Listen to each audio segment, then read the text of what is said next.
है। इसमें भी लाइव शो करा है वहाँ पे कितना जुड़ा हो शो नहीं करा लेकिन लाइव प्लस लाइव हाँ लाइव शो कमेंट आ कर रहा है। मोबाइल में कमेंट भी नहीं आ रहा मोबाइल मोबाइल में शो कर रहा है देखते कि नहीं क्या हुआ?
हाँ, क्लास तो लाइव है जी।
क्लास लाइव है ना।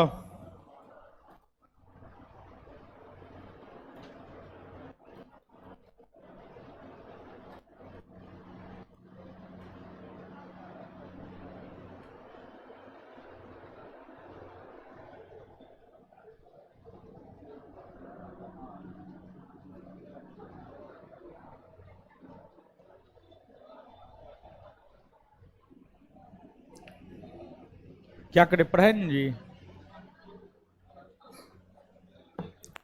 चलिए।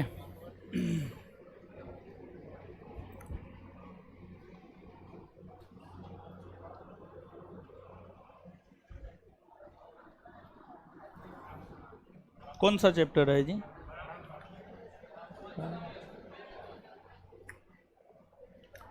सामाजिक धार्मिक सुधार आंदोलन।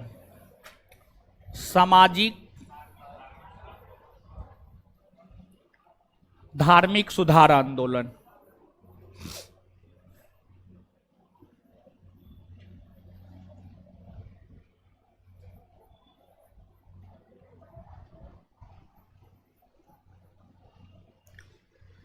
सामाजिक धार्मिक सुधार आंदोलन को हम लोग पढ़ रहे थे और सबसे पहले जिस संगठन ने भारतीय समाज में हिंदू धर्म में सुधार लाने का प्रयास किया था उसका नाम था आपको ब्रह्म समाज। ब्रह्म समाज और ब्रह्म समाज के संस्थापक जो है आपको राजा राम मोहन राय थे। राजा राम मोहन राय ब्रह्म समाज नामक संगठन के माध्यम से हिंदू धर्म में हिंदू समाज में सुधार लाने का काम किए और जिस प्रकार से सामाजिक धार्मिक सुधार आंदोलन में राजा राम मोहन राय का अपना योगदान रहा है उसी प्रकार से सामाजिक धार्मिक सुधार आंदोलन में कई अन्य पर्सनैलिटीज के भी अपने योगदान रहे हैं। जैसे कि स्वामी विवेकानंद, स्वामी दयानंद सरस्वती, ईश्वरचंद विद्यासागर। तो आज के सेशन में हम लोग इन्हीं सब के विषय में जानेंगे। ईश्वरचंद विद्यासागर, स्वामी विवेकानंद, दयानंद सरस्वती, इन सभी के विषय में आज के सेशन में हम लोग जानेंगे। लेकिन उससे पहले इस बात को आप समझिए कि जो ब्रह्म समाज था, ब्रह्म समाज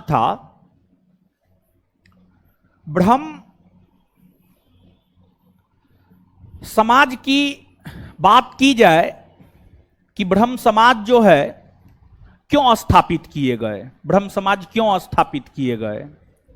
तो ब्रह्म समाज की स्थापना के पीछे जो उद्देश्य था, ब्रह्म समाज की स्थापना के पीछे उद्देश्य था बाल विवाह प्रथा पर प्रतिबंध लगाना, सती प्रथा पर प्रतिबंध लगाना,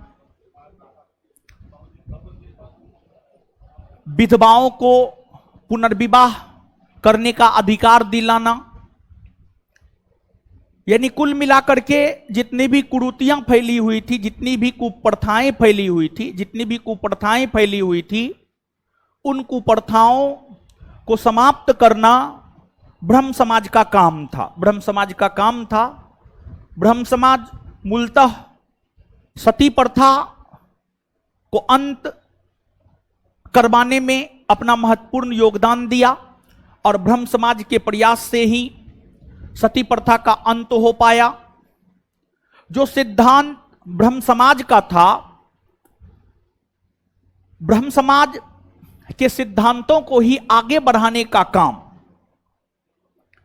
और भी कई सारे संगठनों ने किया था। और ब्रह्म समाज के सिद्धांतों को आगे बढ़ाने का काम जिन संगठनों ने किया था, उसमें आपको एक वेद समाज है और एक आपको प्रार्थना समाज है। एक आपको वेद समाज है और एक आपको प्रार्थना समाज है। आप सब लोग इस बात से तो अवगत हैं कि ब्रह्म समाज के आचार्य केशव चंद्र सेन भी बने थे। ब्रह्म समाज के आचार्य जो है केशव चंद्र सेन भी बने थे। और केशव चंद्र सेन की प्रेरणा से ही, अगर बात करें हम लोग केशव चंद्र सेन की, तो केशव चंद्र सेन की प्रेरणा से ही, इन्हीं की प्रेरणा से वेद समाज स्थापित हुआ और इन्हीं की प्रेरणा से प्रार्थना समाज स्थापित हुआ। तो जो ब्रह्म समाज के कर्ता धर्ता केशव चंद्र सेन थे, केशव चंद्र सेन की प्रेरणा से ही वेद समाज स्थापित हुआ और केशव चंद्र सेन की प्रेरणा से ही प्रार्थना समाज स्थापित हुआ।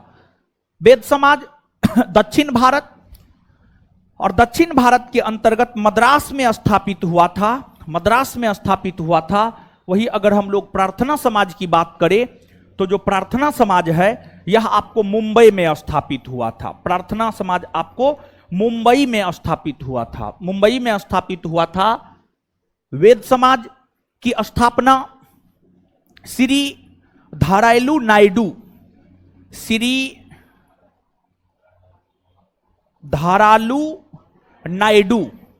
के द्वारा किया गया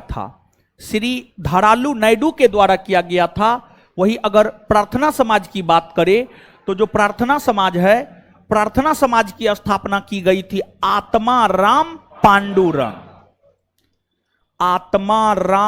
पांडुरंग के द्वारा किया गया था। आत्माराम पांडुरंग के द्वारा जो है आपको प्रार्थना समाज की स्थापना की गई थी।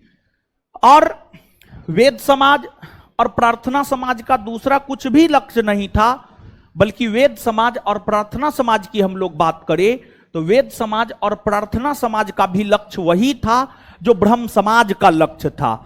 यही कारण है कि जो वेद समाज है इसे दक्षिण भारत का ब्रह्म समाज कहा जाता है। जो वेद समाज है, वेद समाज को दक्षिण भारत का ब्रह्म समाज कहा जाता है। और वही जो प्रार्थना समाज है, प्रार्थना समाज को पश्चिमी भारत का ब्रह्म समाज कहा जाता है। पश्चिमी भारत का ब्रह्म समाज कहा जाता है। देखिए, आपको ब्रह्म समाज के विषय में आपने जाना है कि जो ब्रह्म समाज है, ब्रह्म समाज 1828 ईस्वी में कोलकाता में स्थापित हुआ था। कोलकाता में स्थापित हुआ था और ब्रह्म समाज जो है आपको पूर्वी भारत और उत्तरी भारत, पूर्वी भारत और उत्तरी भारत में जो है सुधार लाने का काम किया। उसी प्रकार से जो है दक्षिणी भारत में ब्रह्म समाज के लक्ष्यों पर, सिद्धांतों पर चलते हुए सुधार लाने का काम वेद समाज ने किया, जिस कारण वेद समाज को दक्षिण भारत का ब्रह्म समाज और ब्रह्म समाज के नीति और सिद्धांतों पर चलते हुए ही पश्चिमी भारत में प्रार्थना समाज में सुधार लाने का काम किया, जिस वजह से प्रार्थना समाज को जो है पश्चिमी भारत का ब्रह्म समाज कहा जाता है। पश्चिमी भारत का ब्रह्म समाज कहा जाता है। तो आप लोग इस बात को भी याद रखेंगे कि जो आपको वेद समाज है, इसे दक्षिण भारत का ब्रह्म समाज, जो वेद समाज है इसे दक्षिण भारत का ब्रह्म समाज कहा जाता है। दक्षिण भारत का ब्रह्म समाज कहा जाता है। वही अगर प्रार्थना समाज की हम लोग बात करें तो इसे जो है आपको पश्चिमी भारत, पश्चिमी भारत, पश्चिमी भारत का ब्रह्म समाज, पश्चिमी भारत का ब्रह्म समाज कहा जाता है। तो ये बात आप याद रखेंगे। इसके बाद ब्रह्म समाज राजा राम मोहन राय के अलावा हिंदू समाज और हिंदू धर्म में फैली कुप्रथाओं को दूर करने का प्रयास जिस एक महान व्यक्ति ने किया था, उसका नाम था आपको ईश्वर चंद्र विद्यासागर। ईश्वर चंद्र विद्यासागर, ईश्वर चंद्र विद्यासागर। तो अब हम लोग जानेंगे ईश्वर चंद्र विद्यासागर को। देखिए, जो ईश्वर चंद्र विद्यासागर है, इनका भी संबंध कलकत्ता प्रेसिडेंसी से ही है, या यों कहे इनका भी संबंध जो है बंगाल से ही है। जो ईश्वर चंद्र विद्यासागर है, इनका संबंध बंगाल से है। इनका जन्म बंगाल में हुआ है। इन्होंने बंगाल के क्षेत्र में सुधार लाने का काम किया और इनका निधन भी बंगाल में ही हुआ है। इनका जन्म, मरण, कर्म सब चीज बंगाल में हुआ है। टोटल चीज बंगाल में हुआ है। और जो ईश्वर चंद्र विद्यासागर है, इनका जन्म 1820 ईस्वी में हुआ था। 1820 ईस्वी में इनका जन्म हुआ था और कहा जाता है बचपन से ही प्रतिभा के काफी धनी थे ईश्वर चंद्र विद्यासागर। और ईश्वर चंद्र विद्यासागर का जो योगदान रहा है समाज सुधार के क्षेत्र में, देखिए पहले क्या होता था, जो संस्कृत है, संस्कृत बोलने का, पढ़ने का अधिकार सिर्फ ब्राह्मणों को होता था। संस्कृत बोलने का, पढ़ने का अधिकार जो है सिर्फ ब्राह्मणों को होता था, जिसे ईश्वर चंद्र विद्यासागर ने चुनौती दिया। कहा ना, ऐसा नहीं होना चाहिए कि संस्कृत बोलने और पढ़ने का अधिकार जो है सिर्फ ब्राह्मणों को ही रहे। ऐसा नहीं होना चाहिए, ये गलत है। इन चीजों को लेकर ईश्वर चंद्र विद्यासागर ने चुनौती दिया और ईश्वर चंद्र विद्यासागर ने गैर ब्राह्मणों को भी संस्कृत पढ़वाने का काम किया। गैर ब्राह्मणों को भी संस्कृत पढ़वाने का काम किया। अगर गैर ब्राह्मणों को संस्कृत पढ़ने की अनुमति मिल पाई है तो वह आपको ईश्वर चंद्र विद्यासागर के कारण ही मिल पाई है। एक तो इनका योगदान यह है। दूसरा, ये नारी शिक्षा के प्रबल समर्थक हुआ करते थे। नारी शिक्षा के बहुत बड़े समर्थक हुआ करते थे ईश्वर चंद्र विद्यासागर। देखिए, जैसे आज ही आप अपने समाज में जाएंगे, बेटा को तो पढ़ने का अधिकार मिला हुआ होता है। बेटा बंबई, दिल्ली, कलकत्ता, बनारस, जहां मन होता है वहां जाकर के पढ़ाई कर लेता है। लेकिन अगर बेटी की बात की जाए तो बेटी को पढ़ने का अधिकार बहुत कम मिलता है, बहुत कम मिलता है। जनसंख्या कि जब आप बात करेंगे तो 50% के आसपास पुरुष है, 50% के आसपास स्त्री है जनसंख्या में। लेकिन फिर भी क्लासरूम के आधार पर ही आप देख सकते हैं, अनुमान लगा सकते हैं, समझ गए। लड़का की संख्या ज्यादा होती है, लड़की की संख्या जो है आपको कम होती है। तो मतलब जहां बात की जाए पुरुषों की, तो पुरुषों को पढ़ने का अधिकार होता था, लेकिन आज जब 100% महिलाओं को पढ़ने का अधिकार नहीं है, तो उस समय आप अनुमान लगा सकते हैं कि महिलाओं को कितना पढ़ने का अधिकार मिलता होगा। तो महिलाओं को ना के बराबर पढ़ने का अधिकार प्राप्त था, ना के बराबर पढ़ने का अधिकार प्राप्त था। लेकिन ईश्वर चंद्र विद्यासागर का मानना था कि नारी को भी शिक्षित होना चाहिए, और इन्होंने नारी शिक्षा के ऊपर जोर दिया, इन्होंने नारी शिक्षा के ऊपर जोर दिया। और इनके प्रयास से हद तक कुछ महिलाओं को पढ़ने लिखने का अधिकार मिल पाया, कुछ महिलाओं को पढ़ने लिखने का अधिकार मिल पाया। तो ईश्वरचंद विद्यासागर का समाज सुधार में जो दूसरा योगदान है, वह दूसरा योगदान है नारी शिक्षा के ऊपर इन्होंने काम किया।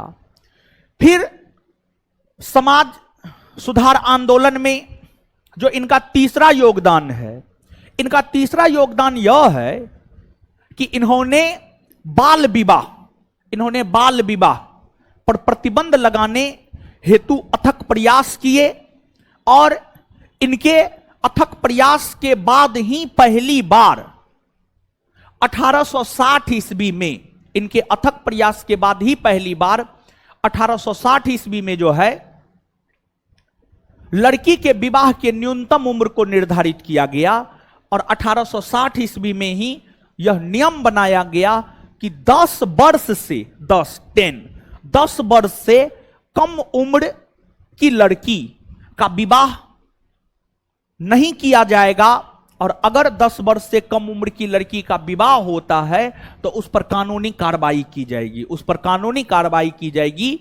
तो कहीं ना कहीं बाल विवाह प्रथा के ऊपर सर्वप्रथम जिस व्यक्ति ने बाल विवाह प्रथा को लेकर जिस व्यक्ति ने सर्वप्रथम आवाज उठाया था, उसका नाम था आपको ईश्वरचंद विद्यासागर। और इन्हीं के प्रयास से पहली बार लड़की के विवाह के उम्र को कम से कम 10 वर्ष निर्धारित किया गया। फिर बाद में जाकर के 14 वर्ष हुआ, फिर बाद में जाकर 18 वर्ष हुआ, फिर 21 वर्ष हुआ। धीरे धीरे जो है आपको बढ़ता गया, धीरे धीरे बढ़ता गया। लेकिन पहली बार जो है आपको प्रयास इन्होंने ही किया था, ईश्वरचंद विद्यासागर ने ही किया था। इसके बाद ईश्वरचंद विद्यासागर का समाज सुधार में जो चौथा योगदान है, समाज सुधार में इनका चौथा योगदान यह है कि विधवा पुनर्विवाह एक्ट को पारित इन्होंने ही करवाया। विधवा पुनर्विवाह एक्ट को पारित इन्होंने ही करवाया।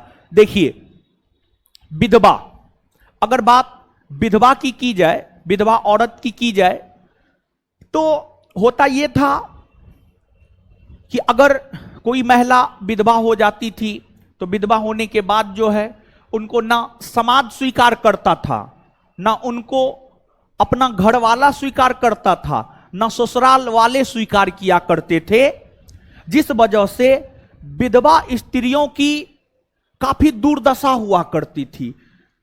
और विधवा स्त्रियों की दुर्दशा को देखते हुए ही ईश्वरचंद विद्यासागर ने यह तय किया कि नहीं, विधवा महिलाओं को फिर से विवाह करने का अधिकार दिया जाए, विधवा महिलाओं को फिर से विवाह करने का अधिकार दिया जाए। पहले विधवा महिलाओं को दोबारा विवाह करने का अधिकार प्राप्त नहीं हुआ करता था, लेकिन ईश्वरचंद विद्यासागर ने आंदोलन चलाया और उस आंदोलन के माध्यम से विधवा महिलाओं को फिर से विवाह करने का अधिकार दिलवाया, फिर से विवाह करने का अधिकार दिलवाया। और विधवा महिलाओं को पुनर्विवाह करने का अधिकार दिलाने को लेकर इन्होंने जब प्रयास करना शुरू किया था, तो उस समय भारत के गवर्नर जनरल लॉर्ड डलहौजी हुआ करते थे, लॉर्ड डलहौजी हुआ करते थे।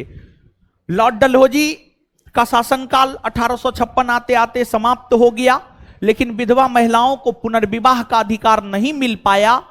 डलहौजी के बाद जब कैनिंग आए तो कैनिंग ने ईश्वरचंद विद्यासागर के मदद से विधवा महिलाओं को पुनर्विवाह करने का अधिकार दिया और विधवा महिलाओं को पुनर्विवाह करने का अधिकार 1856 के हिंदू विधवा पुनर्विवाह एक्ट, हिंदू विधवा पुनर्विवाह एक्ट के धारा 15 के तहत, हिंदू विधवा पुनर्विवाह एक्ट के धारा 15 के तहत जो है हिंदू महिलाओं को फिर से विवाह करने का अधिकार मिल पाया, फिर से विवाह करने का जो है अधिकार मिल पाया।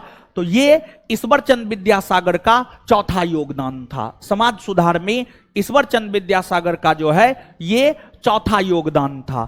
तो समाज सुधार में इस प्रकार से ईश्वरचंद विद्यासागर के ये तमाम योगदान रहे।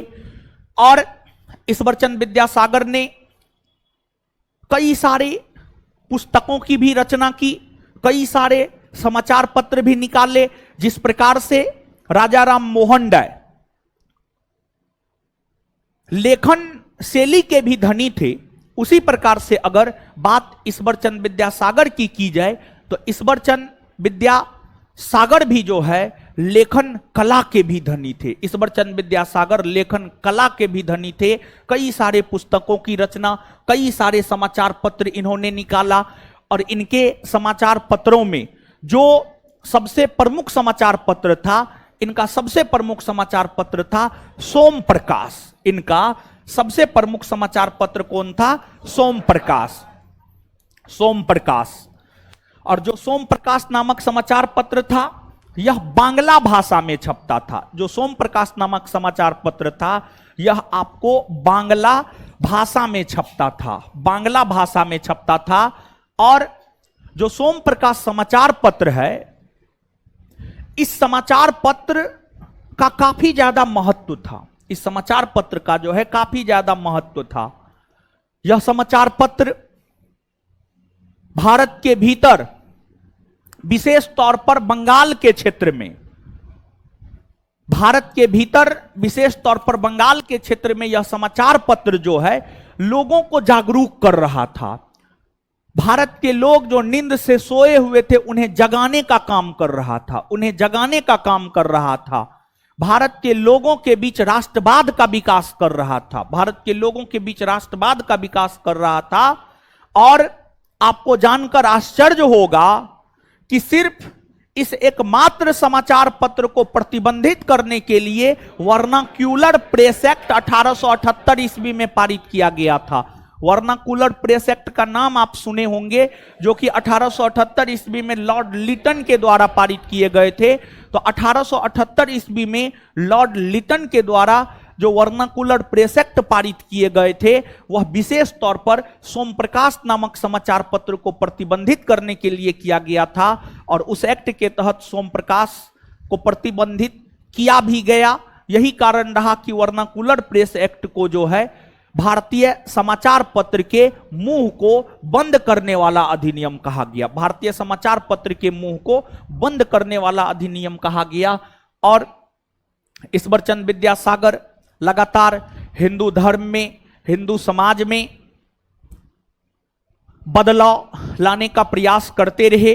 और अंततः ईश्वरचंद विद्यासागर का निधन 1891 ईस्वी में बंगाल प्रेसिडेंसी में ही हो गया। 1891 ईस्वी में बंगाल प्रेसिडेंसी में ही ईश्वरचंद विद्यासागर का निधन हो गया।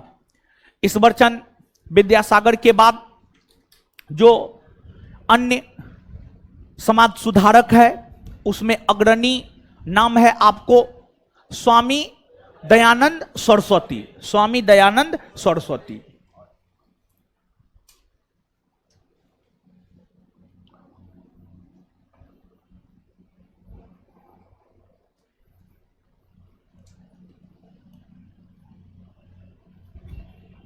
स्वामी दयानंद सरस्वती। स्वामी दयानंद सरस्वती, देखिए जो स्वामी दयानंद सरस्वती हैं, स्वामी दयानंद सरस्वती की अगर बात की जाए तो इनका जन्म 24 ईस्वी में गुजरात में एक ब्राह्मण परिवार में हुआ था। गुजरात में जो है एक ब्राह्मण परिवार में स्वामी दयानंद सरस्वती का जन्म हुआ था। और स्वामी दयानंद सरस्वती के विषय में कहा जाता है कि इन्होंने 21 वर्ष की अवस्था में यानी 1845 ईस्वी में 1845 ईस्वी में इन्होंने गृह का त्याग कर दिया, घर छोड़ दिया। देखिए, अगर ज्ञान प्राप्त करना है, अगर जीवन में सफल होना है तो गृह त्यागी तो आपको बनना होगा, घर परिवार तो छोड़ना होगा, तभी आप सफल हो पाएंगे। अदरवाइज आप सफल नहीं हो पाएंगे। जिस प्रकार से महात्मा बुद्ध हो गए, महावीर स्वामी हो गए, ये सभी लोग गृह त्याग करके तपस्या किए और फिर इन्हें ज्ञान की प्राप्ति हुई, उसी प्रकार से स्वामी दयानंद सरस्वती भी 21 वर्ष की अवस्था में 1845 ईस्वी में अपना घर परिवार छोड़ दिए और घर परिवार छोड़कर ज्ञान प्राप्ति हेतु यत्र तत्र भटकने लगे। इसी क्रम में स्वामी दयानंद सरस्वती की मुलाकात 1848 ईस्वी में स्वामी पूर्णानंद के साथ हुआ। स्वामी पूर्णानंद के साथ हुआ और जो स्वामी पूर्णानंद है, स्वामी पूर्णानंद ने ही स्वामी दयानंद सरस्वती को स्वामी दयानंद सरस्वती नाम दिया है। स्वामी पूर्णानंद ने ही स्वामी दयानंद सरस्वती को स्वामी दयानंद सरस्वती नाम दिया है, जबकि स्वामी दयानंद सरस्वती का जो मूल नाम या जो बचपन का नाम था, स्वामी दयानंद सरस्वती का जो मूल नाम या उनके बचपन का नाम था, वह आपको मूल शंकर था।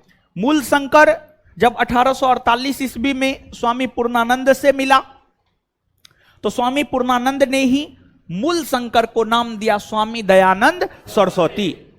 स्वामी दयानंद सरस्वती ने कई विद्वानों से शिक्षा ग्रहण किया, लेकिन स्वामी दयानंद सरस्वती जिस विद्वान से सबसे ज्यादा प्रभावित हुए, उस विद्वान का नाम था स्वामी बिरजानंद। स्वामी दयानंद सरस्वती जिस विद्वान से सबसे ज्यादा प्रभावित हुए, उनका नाम था स्वामी बिरजानंद। स्वामी बिरजानंद और इसलिए स्वामी दयानंद सरस्वती ने स्वामी बिरजानंद को अपना गुरु मान लिया। क्या मान लिया? गुरु मान लिया। तो जो स्वामी दयानंद सरस्वती थे, इनके गुरु आपको स्वामी बिरजानंद हुए। और स्वामी बिरजानंद से ही स्वामी दयानंद सरस्वती ने आध्यात्मिक शिक्षा प्राप्त की, वेद की शिक्षा प्राप्त की और स्वामी दयानंद सरस्वती वेद में विश्वास करते थे। जो स्वामी दयानंद सरस्वती थे, वेद में विश्वास करते थे और इन्होंने अपने उपदेश का जो आधार बनाया था, जैसे कि अभी बहुत सारे धर्म गुरु हैं, बाबा सब हैं, बहुत सारे हैं, तो सब आधार क्या बनाए हो? रामायण महाभारत गीता का उपदेश देता है। ये सब थोड़े कुछ करता है। रामायण महाभारत गीता पढ़ लिया, उसको समझ लिया है, उसको अपने तरीका से भुनाता है, अपने तरीका से उसको डिफाइन करता है, अपने तरीका से उसका डिफिनेशन देता है और लोगों को अपने और आकर्षित करता है। समझ गए? और कुछ नहीं करता ये सब। तो जिस प्रकार से आज के बाबा रामायण महाभारत गीता को अपने उपदेश का आधार बनाया हुआ है, उसी प्रकार से अगर बात स्वामी दयानंद सरस्वती की जाए तो स्वामी दयानंद सरस्वती ने अपने उपदेश का आधार जो है वेद को बनाया। अपने उपदेश का आधार जो है स्वामी दयानंद सरस्वती ने किसको बनाया? वेद को बनाया। और जो स्वामी दयानंद सरस्वती है, इन्होंने उपदेश का आधार वेद को बनाया। और वेद किस धर्म का धर्म ग्रंथ है? हिंदू धर्म का धर्म ग्रंथ है। वेद। वेद हिंदू धर्म का सबसे मूल धर्म ग्रंथ है, हिंदू धर्म का सबसे मूल धर्म ग्रंथ है। यानी इन्होंने वेद को आधार बनाया, मतलब इनका ध्यान पूरी तरह से जिस धर्म में सुधार लाने को लेकर केंद्रित था, वह धर्म आपको हिंदू धर्म था, वह धर्म आपको हिंदू धर्म था। तो इन्होंने अपने आप को सिर्फ हिंदू धर्म तक सीमित रखा और हिंदू धर्म में इन्होंने कई व्यापक सुधार किए, कई व्यापक सुधार किए हिंदू धर्म में। और यही कारण है कि स्वामी दयानंद सरस्वती को हिंदू लूथर कहा जाता है। क्या कहा जाता है? हिंदू लूथर। स्वामी दयानंद सरस्वती को हिंदू लूथर कहा जाता है, हिंदू लूथर कहा जाता है। और स्वामी दयानंद सरस्वती की अगर बात की जाए तो स्वामी दयानंद सरस्वती का यह मानना था, स्वामी दयानंद सरस्वती का जो है यह मानना था कि बहुत सारे हिंदू ऐसे हैं, बहुत सारे हिंदू ऐसे हैं जो किसी न किसी कारणवश इस्लाम धर्म को कबूल कर लिए हैं या ईसाई धर्म को कबूल कर लिए हैं या अन्य किसी धर्म को कबूल कर लिए हैं। तो वैसे हिंदू जो मूलतः थे हिंदू, लेकिन किसी कारणवश उसने किसी अन्य धर्म को ग्रहण कर लिया, किसी कारणवश उसने किसी अन्य धर्म को ग्रहण कर लिया। उन हिंदुओं को फिर से हिंदू धर्म में दीक्षित करने के लिए इन्होंने एक विशेष प्रकार का आंदोलन चलाया और इन्होंने जिस विशेष प्रकार का आंदोलन चलाया उसे शुद्धि आंदोलन कहा गया। उसे क्या कहा गया? शुद्धि आंदोलन। उसे जो है आपको शुद्धि आंदोलन कहा गया, शुद्धि आंदोलन,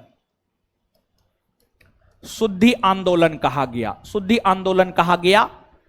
तो जो स्वामी दयानंद सरस्वती है, इन्होंने शुद्धि आंदोलन चलाकर दूसरे धर्म में चले गए हिंदुओं को फिर से हिंदू बनाने का काम किया, फिर से हिंदू बनाने का काम किया। और अगर आप वेद को पढ़ेंगे,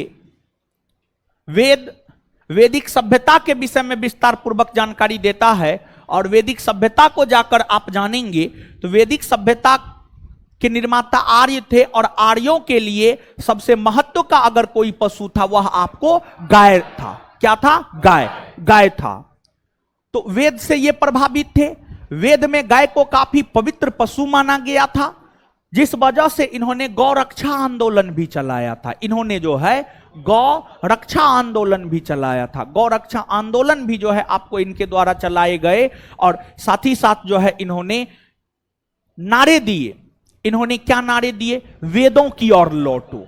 इन्होंने क्या नारे दिए? वेदों की ओर लौटो, वेदों की ओर लौटो।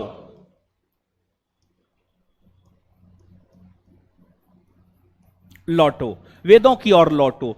तो ये जो तमाम नारे हैं, गौरक्षा आंदोलन है, ये सब भी कहीं ना कहीं इस और संकेतिक करता है कि स्वामी दयानंद सरस्वती अपना आधार वेद को बनाए थे और वेद को अपना आधार बना करके जो है हिंदू धर्म में, हिंदू समाज में इनके द्वारा जो है आपको सुधार लाने का काम किया गया। इनके द्वारा जो है आपको सुधार लाने का काम किया गया।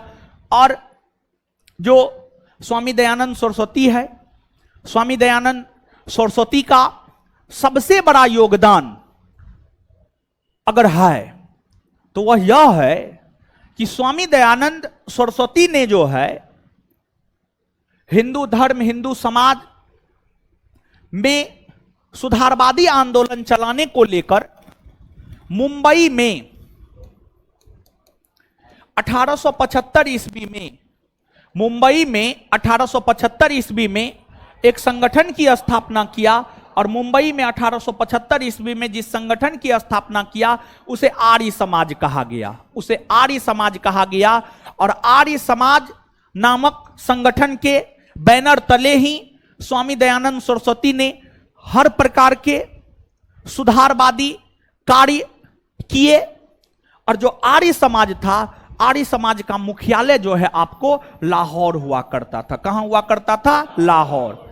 आर्य समाज का मुख्यालय कहां हुआ करता था? लाहौर। लाहौर को आर्य समाज का मुख्यालय बनाकर इन्होंने हिंदू धर्म, हिंदू समाज में सुधार लाने का काम किया। और इस आर्य समाज के माध्यम से उन्होंने क्या नारा दिया? उन्होंने यह नारा दिया, भारत भारतीयों के लिए, भारत भारतीयों के लिए।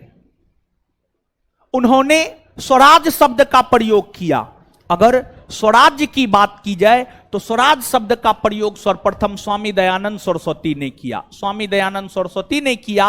और स्वराज शब्द तथा भारत भारतीयों के लिए नारा के माध्यम से, स्वराज शब्द तथा भारत भारतीयों के लिए नारा के माध्यम से इन्होंने स्वराज्य के ऊपर काफी ज्यादा बल दिया।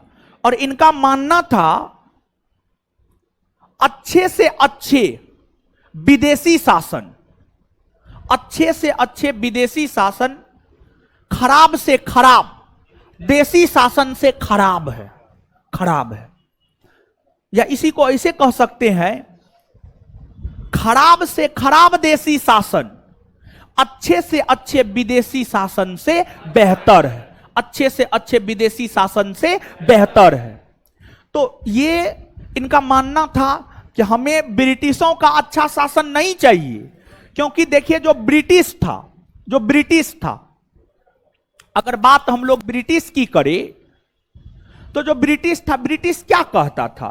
ब्रिटिश कहता था कि भारतीयों को कि आप लोग को कुछ नहीं आता है, आप लोग असभ्य हैं, हम सभ्य हैं, हम सभ्य हैं, हम आपको सभ्य बनाने के लिए आए हैं, हम आपको सभ्य बनाने के लिए आए हैं, हम आपके जिंदगी को बेहतर बनाने के लिए आए हैं। तो उन्हीं चीजों को लेकर स्वामी दयानंद सरस्वती ने यह कहा कि हमें आपकी सभ्य शासन नहीं चाहिए, हम असभ्य ही हैं, हमारे राजा असभ्य ही हैं, यहां के शासक असभ्य ही हैं, हमें वही शासन पसंद है, हमें विदेशी शासन नहीं चाहिए।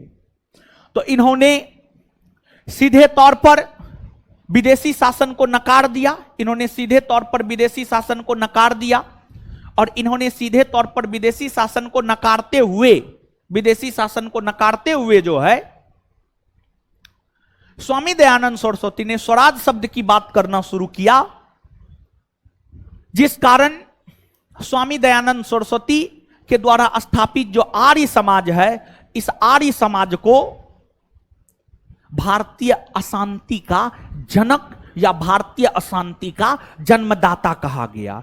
जो आर्य समाज है, आर्य समाज को ही भारतीय अशांति का जनक, भारतीय अशांति का जनक, भारतीय अशांति का जनक कहा गया। आर्य समाज को भारतीय अशांति का जनक कहा गया। और आर्य समाज को भारतीय अशांति का जनक इसलिए कहा गया क्योंकि आर्य समाज ने स्वराज्य के ऊपर बल दिया, क्योंकि आर्य समाज ने स्वराज्य के ऊपर बल दिया। दूसरी बात, आपको बाल गंगाधर तिलक को भी भारतीय अशांति का जनक कहा गया। और बाल गंगाधर तिलक को भी भारतीय अशांति का जनक इसलिए कहा गया क्योंकि वो भी स्वराज्य के ऊपर बल दिया करते थे। स्वामी दयानंद सरस्वती ने जिस स्वराज्य की बात की थी, उस स्वराज्य को आगे बढ़ाने का काम अगर किसी व्यक्ति ने किया था तो उसका नाम था आपको बाल गंगाधर तिलक, बाल गंगाधर तिलक। तो स्वामी दयानंद सरस्वती के स्वराज्य को आगे बाल गंगाधर तिलक ने बढ़ाया। यही कारण है बाल गंगाधर तिलक को भी भारतीय अशांति का जनक कहा गया। आर्य समाज और बाल गंगाधर तिलक को भारतीय अशांति का जनक वेलेंटाइन सिरोल ने कहा। वेलेंटाइन सिरोल की एक रचना है इंडियन अनरेस्ट। वेलेंटाइन सिरोल की एक रचना है इंडियन अनरेस्ट, इंडियन अनरेस्ट। और इंडियन अनरेस्ट नामक साहित्य में ही वेलेंटाइन सिरोल ने आर्य समाज और बाल गंगाधर तिलक को भारतीय अशांति का जन्मदाता कहा। और देखिए, इस आर्य समाज के बैनर तले स्वामी दयानंद सरस्वती के द्वारा किया गया जो सबसे बड़ा सुधार था, जो सबसे बड़ा काम था, वह सबसे बड़ा सुधार और सबसे बड़ा काम यह था कि स्वामी दयानंद सरस्वती ने ही आधुनिक काल में स्वामी दयानंद सरस्वती ने ही पहली बार महिला और शूद्र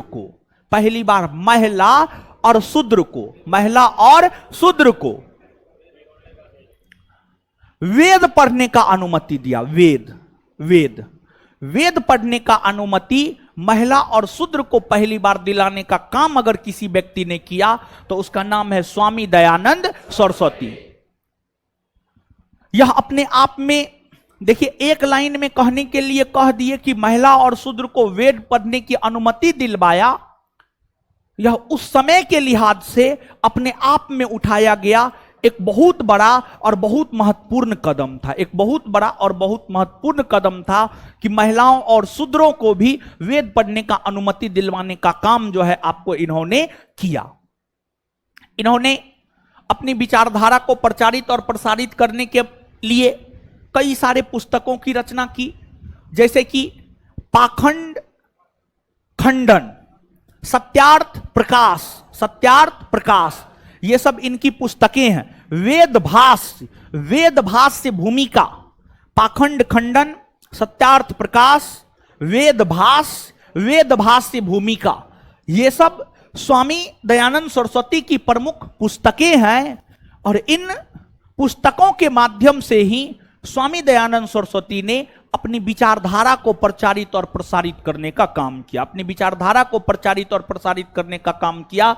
और स्वामी दयानंद सरस्वती ने ही पहली बार इस बात को भी कहा कि भारत का राष्ट्रीय भाषा हिंदी होगा।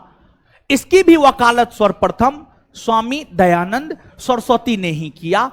आपके बिहार दरोगा का यह पूछा हुआ क्वेश्चन है कि सर्वप्रथम किस समाज सुधारक ने स्वराज शब्द का प्रयोग किया तथा हिंदी को राष्ट्रभाषा बनाने की सिफारिश किया, तो इसका उत्तर होता स्वामी दयानंद सरस्वती। इन्होंने ही पहली बार स्वराज शब्द का प्रयोग किया और साथ ही साथ हिंदी को राष्ट्रभाषा बनाने की भी सिफारिश सर्वप्रथम स्वामी दयानंद सरस्वती ने ही किया था। और इस प्रकार से हिंदू धर्म, हिंदू समाज में सुधार लाते हुए अंततः स्वामी दयानंद सरस्वती का निधन 1883 ईस्वी में स्वामी दयानंद सरस्वती का निधन राजस्थान के अजमेर में हो गया। राजस्थान के अजमेर में स्वामी दयानंद सरस्वती का निधन हो गया। स्वामी दयानंद सरस्वती के विषय में कहा जाता है कि एक कोई तवायफ थी, उन्होंने स्वामी दयानंद सरस्वती को जो है जहर दे दी थी, समझ गए, जहर दे दी थी।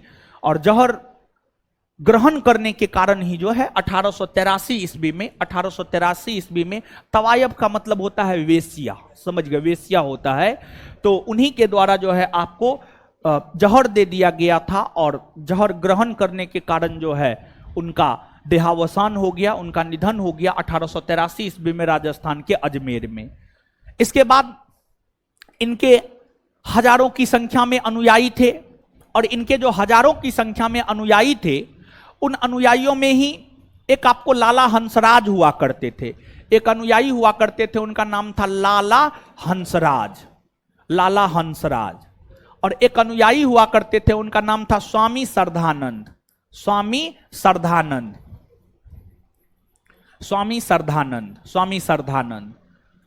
लाला हंसराज ने 1886 ईस्वी में लाहौर में डीएवी कॉलेज की स्थापना की, दयानंद एंग्लो वैदिक कॉलेज।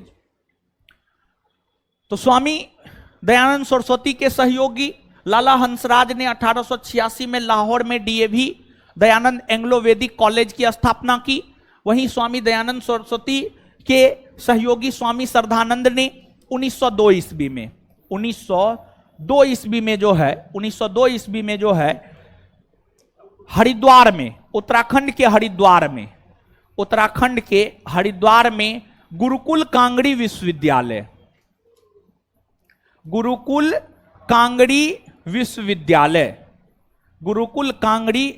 विश्वविद्यालय गुरुकुल कांगड़ी विश्वविद्यालय की जो है आपको स्थापना की।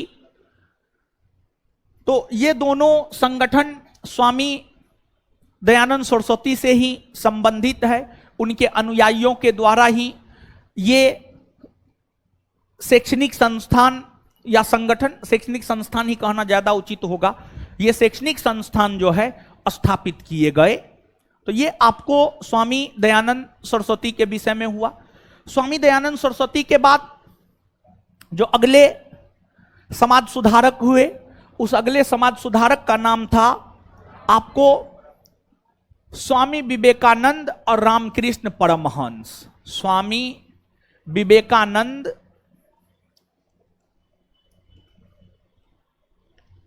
और रामकृष्ण परमहंस।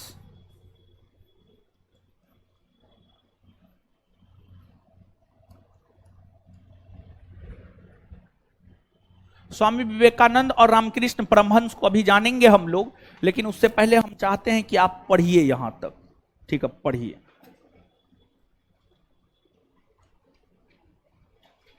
वेद समाज और प्रार्थना समाज से पढ़ना शुरू कीजिए।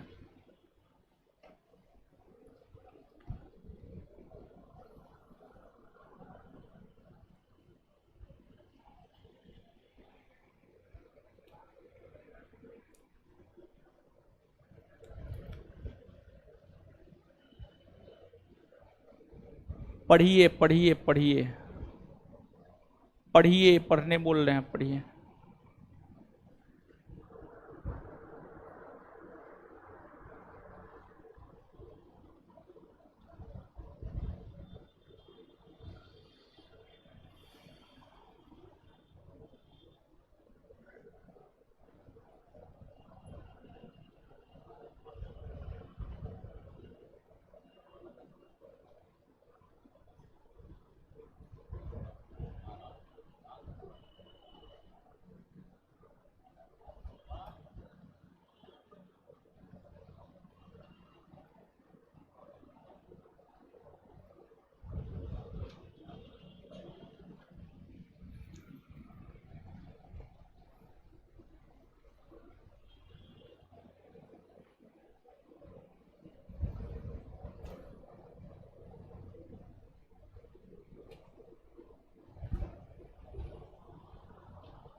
है, नोट नहीं लिए हैं आप?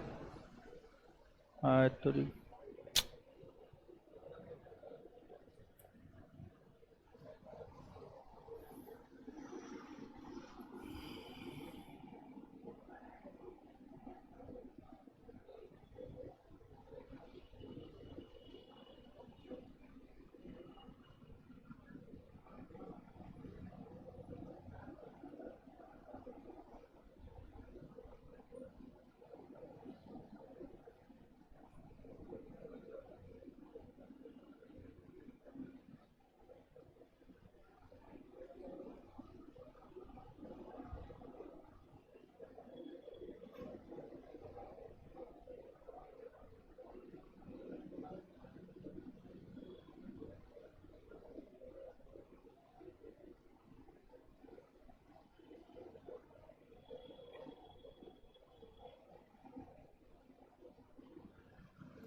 पढ़ लिए।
पढ़ लिए जी।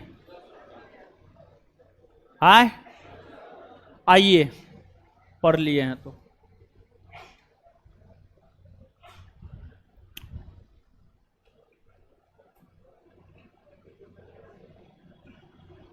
बताइएगा। और देखिए, ये जो वेद समाज है, वेद समाज की स्थापना हुई थी 1864 में, और प्रार्थना समाज 1867 में। 1867 में, ये सब बात भी याद रखिएगा, ठीक है। बताइएगा, ब्रह्म समाज की नीतियों को दक्षिण भारत में किसने प्रचारित कर? दक्षिण भारत में और पश्चिमी भारत में? पश्चिमी भारत में। वेद समाज की स्थापना कब हुई? कब हुई है? कहां हुई है? कहां हुई है? किसने किया? किसने किया है? दक्षिण भारत का ब्रह्म समाज। दक्षिण भारत का ब्रह्म समाज। प्रार्थना समाज की स्थापना कब हुई? प्रार्थना समाज की स्थापना कहां हुई है? किसने किया? किसने किया है? पश्चिमी भारत का ब्रह्म समाज। पश्चिमी भारत का ब्रह्म समाज। और इसके बाद जो वेद समाज है और जो प्रार्थना समाज है, इन दोनों संगठनों की स्थापना किसकी प्रेरणा से हुई? वेद समाज और प्रार्थना समाज की स्थापना किसकी प्रेरणा से हुई? केशव चंद्र सेन। चलिए, ईश्वर चंद्र विद्यासागर कौन प्रांत से संबंधित था? बंगाल ना? बंगाल ना? अच्छा, गैर ब्राह्मणों को संस्कृत पढ़ने का अधिकार किसने दिल? गैर ब्राह्मणों को संस्कृत पढ़ने का अधिकार। नारी शिक्षा के ऊपर जोर। किसके प्रयास से हिंदू विधवा पुनर्विवाह एक्ट पारित हो पाया? ईश्वरचंद विद्यासागर। ईश्वरचंद विद्यासागर। और किसके प्रयास से पहली बार लड़की के विवाह का न्यूनतम उम्र निर्धारित करते हुए 10 वर्ष किया गया? ईश्वरचंद। और ईश्वरचंद विद्यासागर का एकमात्र पुत्र संतान था। हिंदू विधवा पुनर्विवाह एक्ट को क्रियान्वित करने हेतु उन्होंने अपने एकमात्र पुत्र संतान का विवाह जो है विधवा औरत से किया। विधवा औरत से किया ताकि लोग जो है विधवा औरत से विवाह करने को लेकर प्रेरित हो सके। इसलिए ऐसा ईश्वरचंद विद्यासागर जो है आपको किए थे, समझ गए। और इसके बाद जो है ईश्वरचंद विद्यासागर की कौन से समाचार पत्र को प्रतिबंधित करने हेतु वर्नाकुलर प्रेस एक्ट लाया गया? सोम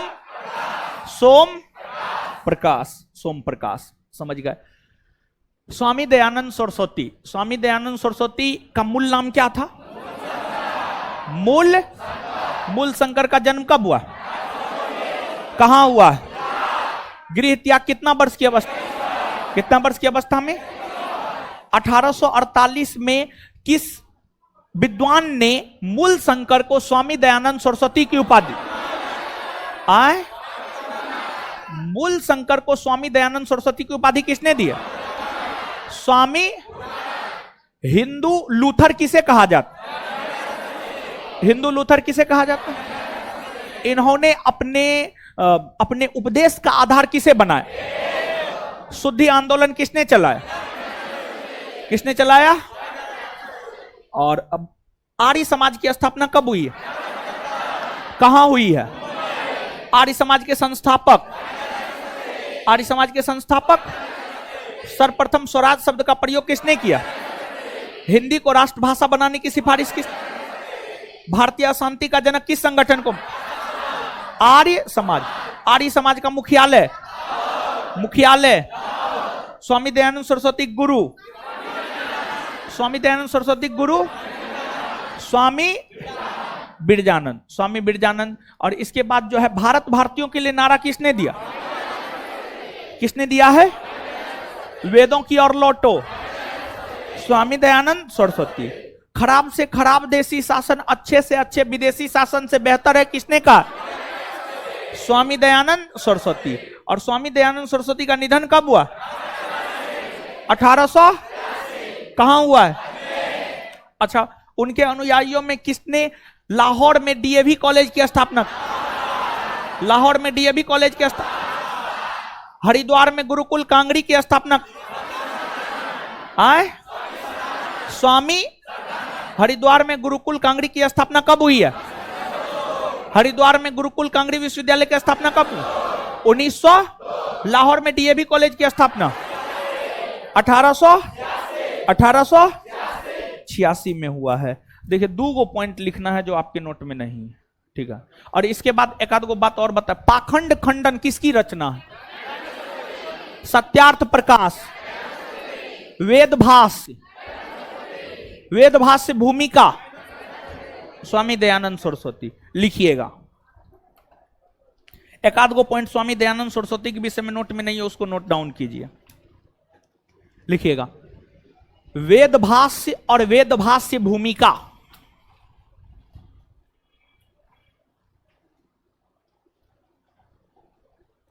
वेदभाष्य और वेदभाष्य भूमिका।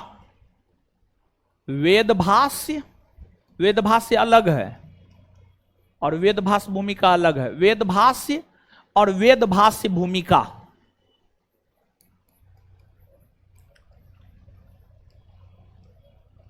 वेदभाष्य और वेदभाष्य भूमिका। वेदभाष्य और वेदभाष्य भूमिका स्वामी दयानंद सरस्वती की रचना है। स्वामी दयानंद सरस्वती की रचना है। स्वामी दयानंद सरस्वती की रचना है। स्वामी दयानंद सरस्वती की रचना है। Full stop. स्वामी दयानंद सरस्वती की रचना है। Full stop. आगे,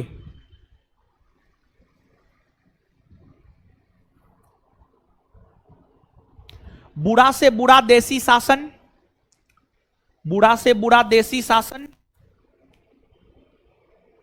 बुरा से बुरा देसी शासन, बुरा से बुरा देसी शासन अच्छे से अच्छे विदेशी शासन से बेहतर है। बुरा से बुरा देसी शासन अच्छे से अच्छे विदेशी शासन से बेहतर है, अच्छे से अच्छे विदेशी शासन से बेहतर है।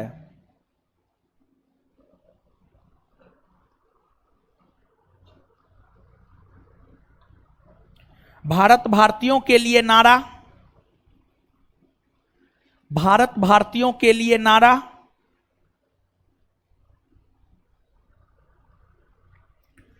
भारत भारतीयों के लिए नारा स्वामी दयानंद सरस्वती ने दिया है। कॉस्ट में आर्य समाज, भारत भारतीयों के लिए नारा स्वामी दयानंद सरस्वती ने दिया है। कॉस्ट में आर्य समाज, कॉस्ट में आर्य समाज।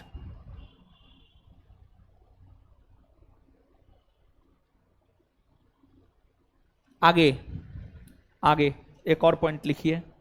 सर्वप्रथम स्वराज शब्द का प्रयोग तथा, सर्वप्रथम स्वराज शब्द का प्रयोग तथा, सर्वप्रथम स्वराज शब्द का प्रयोग तथा, तथा हिंदी को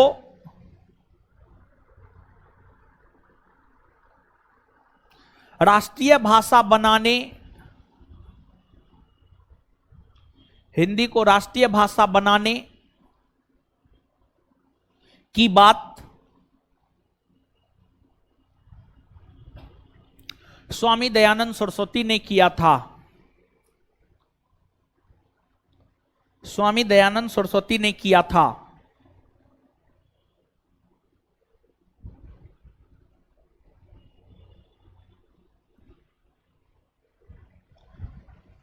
एक बार नोट देखिएगा, नोट दीजिए तो एक बार नोट देखिएगा आप लोग जहां पे बोलेंगे।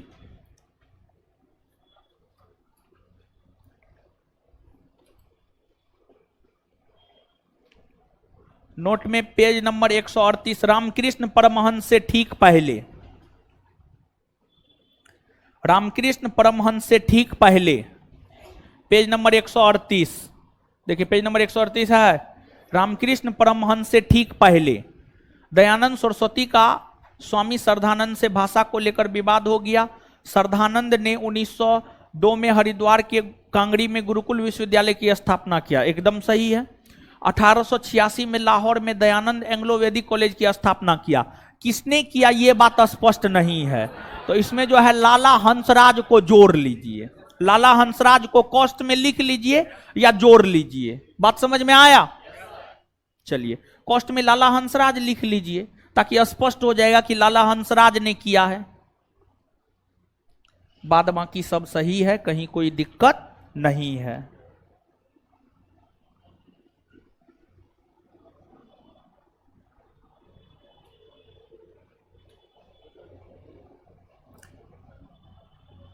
हाँ चलिए पेज नंबर 135 पर आइए।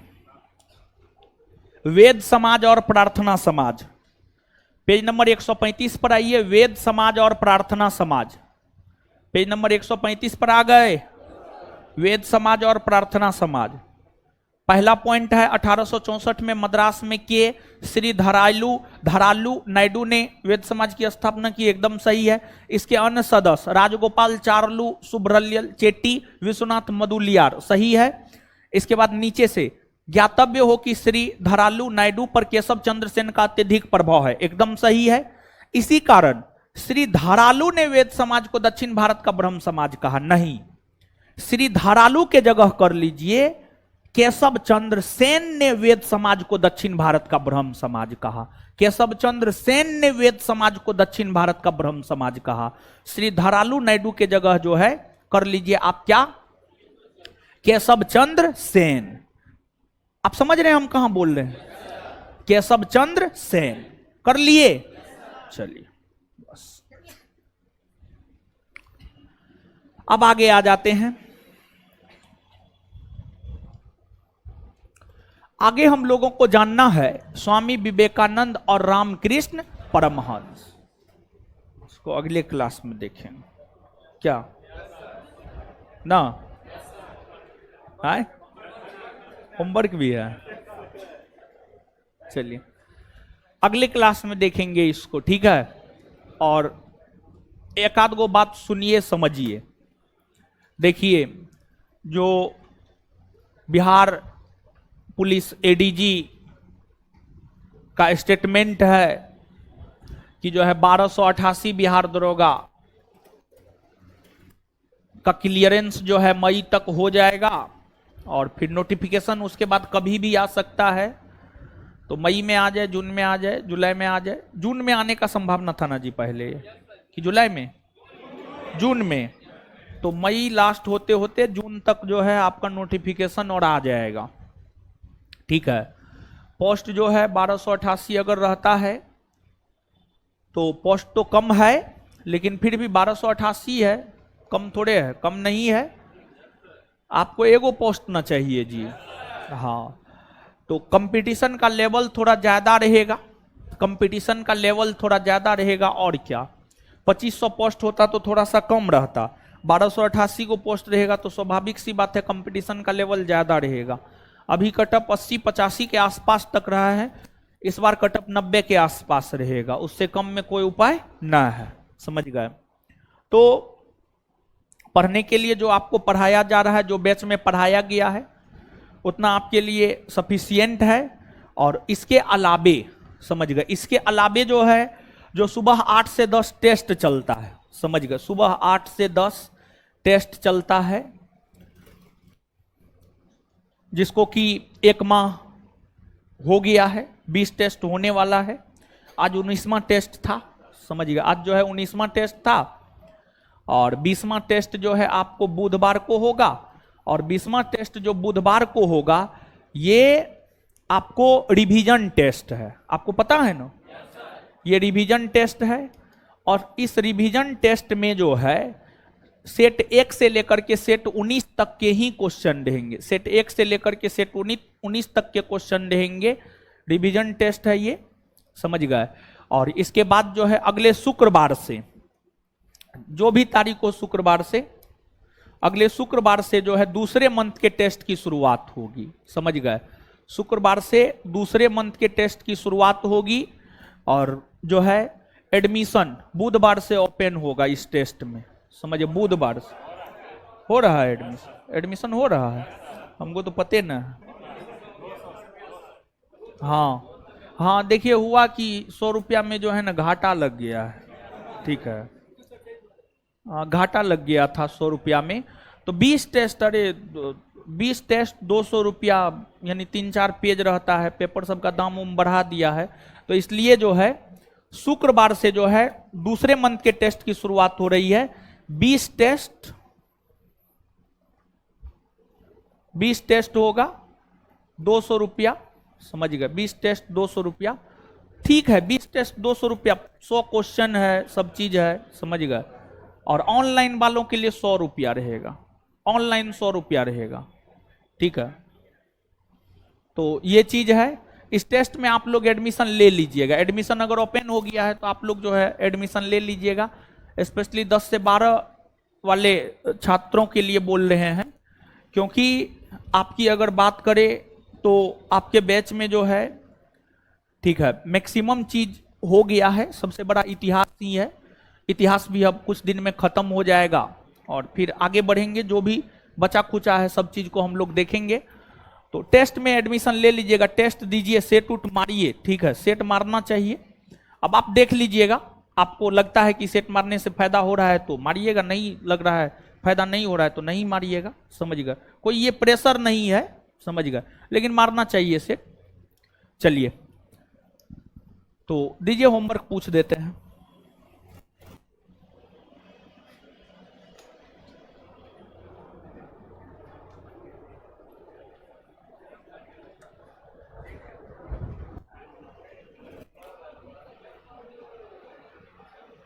खड़ा होइए तो जी, खड़ा होइए। कालपोंग परियोजना कहां पर है? अंडमान निकोबार द्वीप समूह, बैठ जाइए।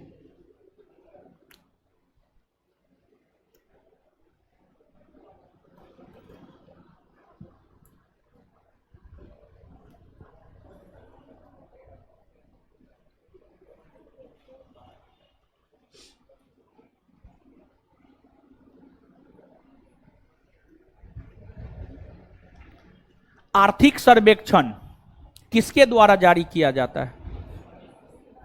हाँ, क्या बोल रहे हैं? आर्थिक सर्वेक्षण किसके द्वारा जारी किया जाता है? वित्त मंत्रालय। बैठिए, खड़ा होइए।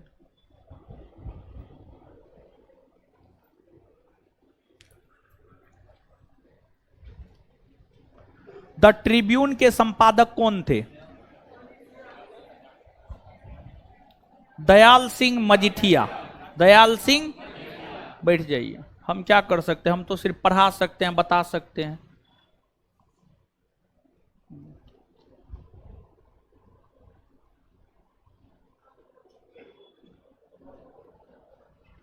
(1890) के कलकत्ता अधिवेशन की अध्यक्षता किसने किया था? फिरोज शाह मेहता। बैठ जाइए, उधर पीला टी शर्ट खड़ा हो जाइए।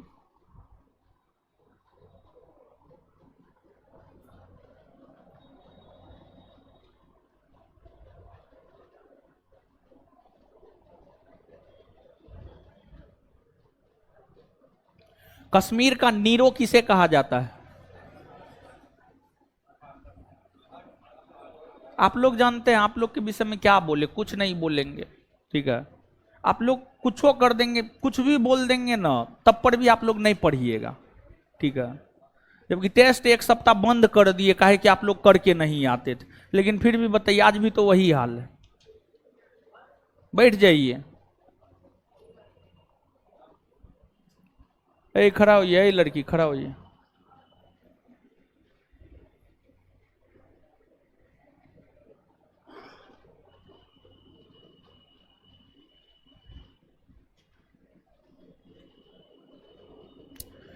हिंदू महिला संपत्ति अधिनियम किसके समय पारित हुआ? किस वायसराय के समय पारित हुआ? लिन लिथगो। कब पारित हुआ? 1937। बैठ जाइए।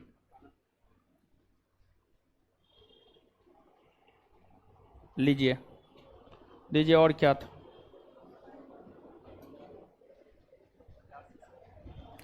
इस बुक में कहां से कहां तक था? 50 से। अगला होमवर्क सुनिए इस बुक में।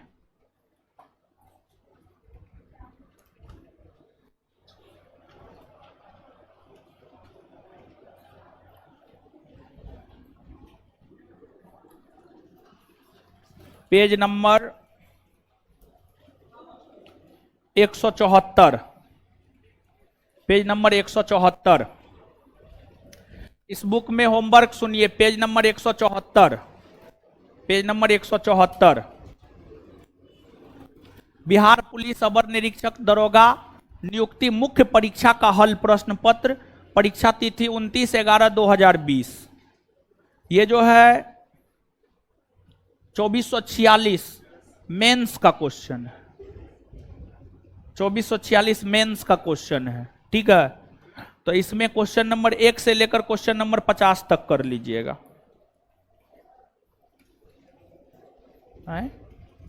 तो गड़बड़ है, हो सब में गड़बड़ है, ठीक है?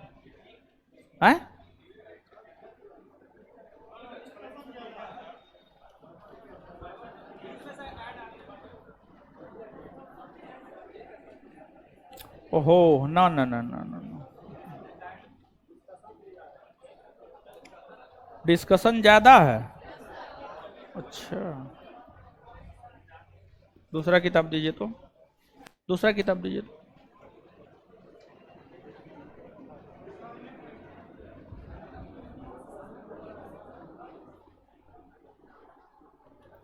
हाँ, डिस्कशन सही में ज्यादा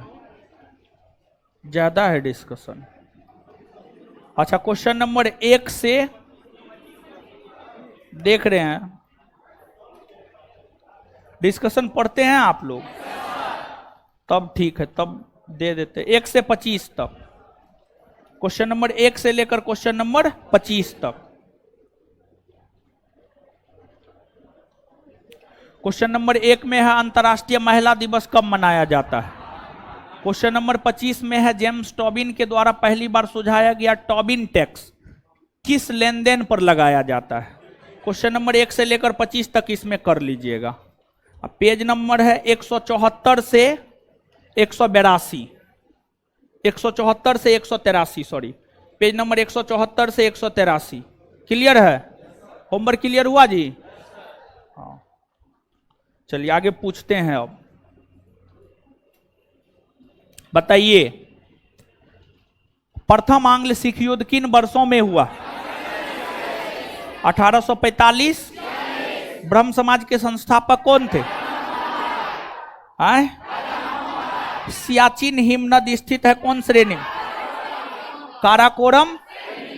भारतीय संविधान में कौन से अनुच्छेद में मूल कर्तव्यों का उल्लेख किया गया? 51 के। इकाई सतह क्षेत्रफल पर लंबवत लगने वाला बल किसे परिभाषित कर? दाबना। Poverty and British rule in India. Dadabhai. कौन सी अधातु कमरे के ताप पर तरल होती? कौन? ब्रोमीन ना। वह उपकरण जो विद्युत धारा उत्पन्न करने के लिए इस्तेमाल किया जाता है क्या कहलाता? जनित्र यानी जनरेटर। भारत में प्रधानमंत्री क्या होता है? राष्ट्रपति द्वारा नियुक्त। मिल्क ऑफ मैग्नीशिया का पीएच मान 10 पॉइंट। 1931 में इंडियन नेशनल कांग्रेस का अधिवेशन कहां आयोजित हुआ? कराची में ना। ब्लू माउंटेन पर्वत शिखर भारत के किस राज्य? मिजोरम में ना। जयप्रकाश पुल किस नदी पर? गंगा ना। नीरज चोपड़ा किस खेल से संबंध? खमसिन कहां किस देश का स्थान? मिस्र ना। 1905 में बंगाल के विभाजन के समय भारत के वायसराय लॉर्ड। नेचुरल हिस्ट्री के लेखक रंगनाथिट्टू पक्षी अभयारण्य कहां? कर्नाटक में ना। किस बीमारी का संबंध निक्षय पोषण योजना से है? टीबी का ना। चलिए आगे होमवर्क दे दिए। इसमें क्या दिए थे? क्या? मध्यकालीन पहला चैप्टर। अगला होमवर्क है इसमें मध्यकालीन भारतीय इतिहास में दूसरा चैप्टर दिल्ली सल्तनत गुलाम वंश। कितना क्वेश्चन है जी? ज्यादा नहीं ना? हाँ ठीक है। गुलाम वंश, मध्यकालीन भारतीय इतिहास में दूसरा चैप्टर गुलाम वंश। अब जवाब दीजिए।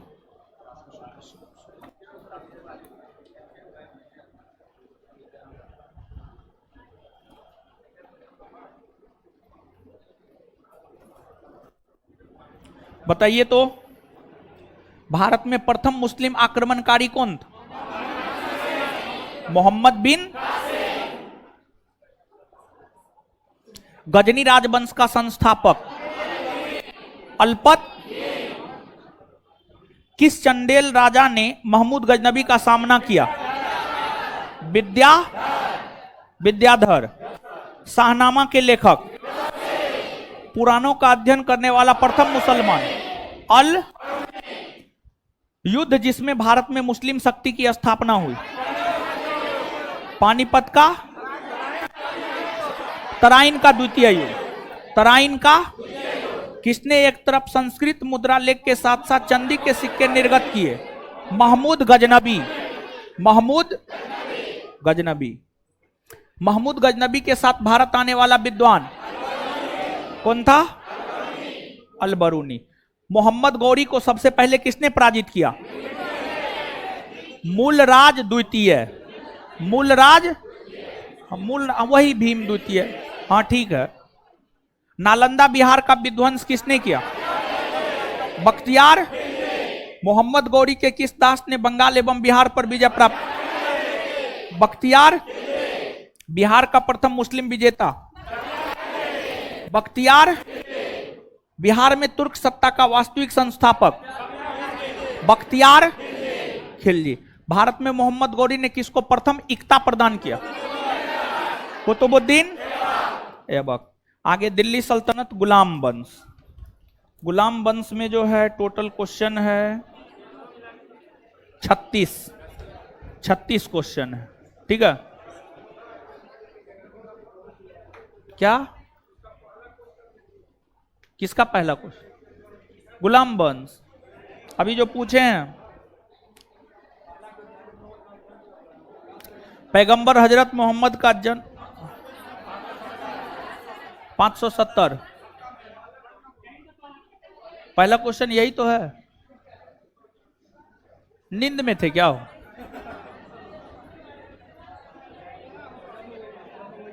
चलिए ठीक है, इससे आगे मिलते हैं अगले क्लास में। धन्यवाद।